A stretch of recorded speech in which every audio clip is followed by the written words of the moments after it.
ഇന്ന് രാവിലെ ടെലിവിഷൻ വെച്ച് കഴിഞ്ഞപ്പോൾ ആദ്യം കണ്ട വാർത്ത കൈക്കൂലി കേസിലെ സസ്പെൻഷനിലായിരുന്ന ഒരു ഫോറസ്റ്റ് ഉദ്യോഗസ്ഥനെ വീണ്ടും തിരിച്ചെടുത്തു എന്നാണ്. യാതൊരു അന്വേഷണവും നടത്തിയിട്ടില്ല, 1 മാസമുള്ള സർവീസ്, അതുകൊണ്ട് എങ്ങനെ തിരഞ്ഞെടുത്തു. വളരെ മറ്റു സങ്കടകരമായ ഒരു വാർത്തയായിരുന്നത്. മറ്റൊരു സംഗതി, മുട്ടിൽ മരമുറി കേസിലെ ഉദ്യോഗസ്ഥർ സഹകരിക്കുന്നില്ല എന്ന് പബ്ലിക് പ്രോസിക്യൂട്ടർ കോടതിയിൽ പറഞ്ഞിരിക്കുന്നു.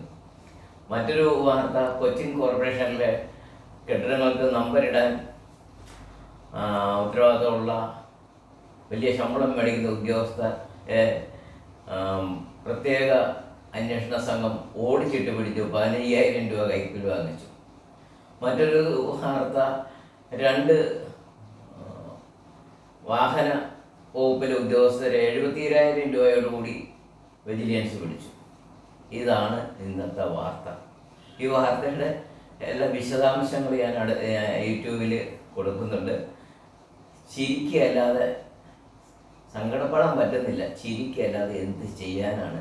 ഇതിൻ്റെ വിശദമായ വിവരങ്ങൾ നിങ്ങൾക്ക് യൂട്യൂബിൽ എൻ്റെ ചാനലിലൂടെ നിങ്ങൾക്ക്